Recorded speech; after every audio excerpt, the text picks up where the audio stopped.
గురుభ్యో నమః. ఈరోజు మనం గ్రహమాలిక యోగం చూద్దామండి.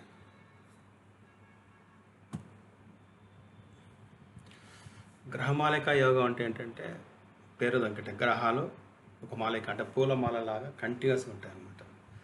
4 లేదా అంతకంటే ఎక్కువ గ్రహాలు సరిసరిగా వరుసగా ఉన్నప్పుడు అంటే అనుసంధాన గ్రహాలలో అడ్జసెంట్ హౌజెస్లో ఉన్నప్పుడు దీనిని గ్రహమాలిక యోగం అంటారు. ఇది గ్రహాల పూలమాల వలె ఉంటుంది. ఈ యోగంలో ఉన్న గ్రహాలు స్వతంత్రంగా పనిచేయలేవు, ఎందుకంటే ఒక మాలగా ఉంటాయి కాబట్టి కంట్రోల్ ఫస్ట్ దాంట్లో కానీ లాస్ట్ దాంట్లో ఉంటుంది. మధ్య వాటన్నిటికీ ఏం కంట్రోల్ ఉండదు అనమాట. ఇప్పుడు మన ఒక బంతి పూల దండు ఉంది అనుకోండి, మధ్యలో గ్రహాలను ఫస్ట్ మాల తీసి ఫస్ట్ ఇటు సైడ్ అన్న అటు సైడ్ అన్న పువ్వు తీస్తేనే మధ్య బయటకు వస్తాయి, లేకపోతే రావు అనమాట. అట్లాగనమాట ఇది కూడా బంధించబడినట్టు, టెక్నికల్గా బంధించబడినట్టు ఉంటుంది అనమాట గ్రహమాలిక యోగం అంటే. సాధారణంగా గ్రహమాలిక యోగంలో ప్రారంభంలో ఉన్న గ్రహం ముఖ్యమైనది. ప్రారంభం శుభంగా ఉండాలనే విశ్వాసం ఉంది, కానీ కలియుగంలో ముగింపునకు ఎక్కువ ప్రాముఖ్యత ఉంది కాబట్టి ఈ కాలంలో ఫలితం ముఖ్యమవుతుంది. అది ఎలా పనిచేస్తుంది అనే దానికంటే, అలా పని ఎలా చేస్తామనే దానికంటే కూడా రిజల్ట్ ఏంటి అనేది మనకి ఇంపార్టెన్స్ అనమాట. ప్రారంభంలో గ్రహం విష్ణుమూర్తి హరిస్వరూపంగా పరిగణించబడుతుంది. చివరి గ్రహం శివుని స్వరూపంగా పరిగణించబడుతుంది. చివరి గ్రహమే ఫలితాల ప్రసాదకుడు మరియు నియంత్రణ శక్తి కలిగిన వాడు కనుక చివరి గ్రహాన్ని, ఆ గ్రహంలో ఉన్న గృహాన్ని మరియు ఆ గృహకారకుడిని శక్తిని విశ్లేషించాలి. అంటే ఏంటంటే లాస్ట్ ప్లానెట్ హౌస్ ప్లస్ ఆ హౌస్ ఏ కారకుడు అంటే ఆ ప్లానెట్ కారకుడు అనమాట. ఇప్పుడు సపోజ్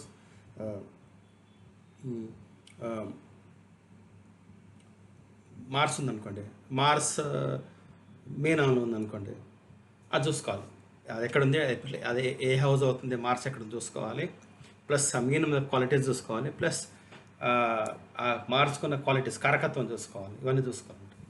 ప్రారంభ గ్రహం యోగం ఎలా మొదలవుతుందో దాని ఉద్దేశం చెప్పగలదు, కానీ ఫలితాన్ని మాత్రం నిర్ణయించే చివరి గ్రహం.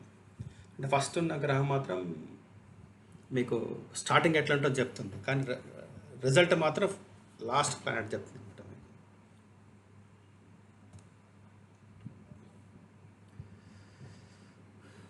ఇప్పుడు మనకి ఇక్కడ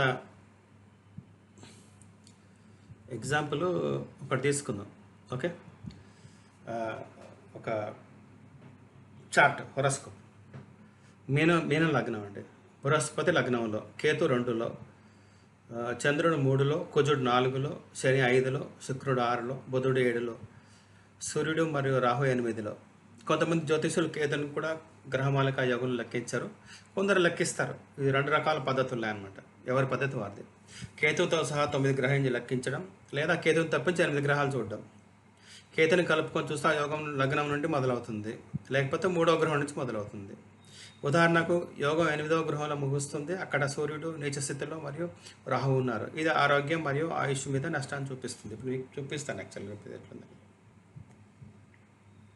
ఇది ఇప్పుడు మీకు లగ్నంలో మీన లగ్నం కాబట్టి జూపిటర్, గురుడు లగ్నంలో ఉన్నాడు, కేతు 2వ హౌస్. ఒకవేళ కేతు తీసుకోకుంటే మాత్రం మనకి ఇక్కడ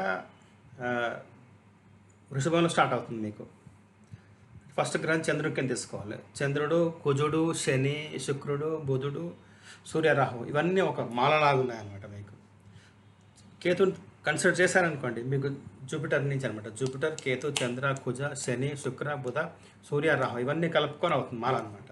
అవన్నీ కలిపి గ్రహమాల అవుతుంది, గ్రహమాలికం అవుతుంది. దీనికి ఏం చూసారు అంటే జనరల్గా ఇక్కడ ఇంకొక పాయింట్. ఓకే, వింశోత్తర దశ గ్రహమాలిక యోగంలో ఉన్నవారు చార్ట్కి అంత వింశోత్తర దశ పనిచేయదండి, ఎందుకంటే దానికి ఏమి ఇండిపెండెన్స్ ఏమి ఉండదు కదా. ఈ దశ రాదు ఈ దశ రావాలని, ఎందుకంటే కంటిన్యూస్గా ట్విస్ట్ అయి ఉంటుంది కాబట్టి. ఈ జాతకునికి బృహస్పతి లగ్నంలో ఉన్న దశలో ఆరోగ్య సమస్యలు వచ్చాయి, ఎందుకంటే ఆయన కంట్రోల్లో లేదనమాట. అది టెక్నికల్ చెప్పాలి. వింశోత్తర దశ దీనికి పనిచేయదు. దీనికి ఏమైనా కాలచక్ర దశ పనిచేస్తుంది. గ్రహమాలిక యోగం, కాలసర్ప యోగం వంటి వాటికి కాలచక్ర దశ ఉత్తమం. సూర్యదశ కూడా వర్తింపజేయవచ్చు. ఉదాహరణకు ఈ చార్ట్లో ఆరోగ్య సమస్యలు వచ్చినప్పుడు 4వ గృహం శక్తివంతంగా పనిచేస్తుంది. 4వ గృహంలో కుజుడు, పైగా రాహు దృష్టి ఉంది. వెనక్కి తిరిగి చూద్దాం మనం. 4th హౌస్ ఏంటి మనకి ఇక్కడ 1 2 3 4. ఇప్పుడు చూడండి, కుజుడు 4000లో ఉన్నాడు. అంటే మీన లగ్నం అయితే కనుక మీన లగ్నం నుంచి 4వది కుజుడు. దాని మీద ఆ, రాహు దృష్టి కూడా ఉంది.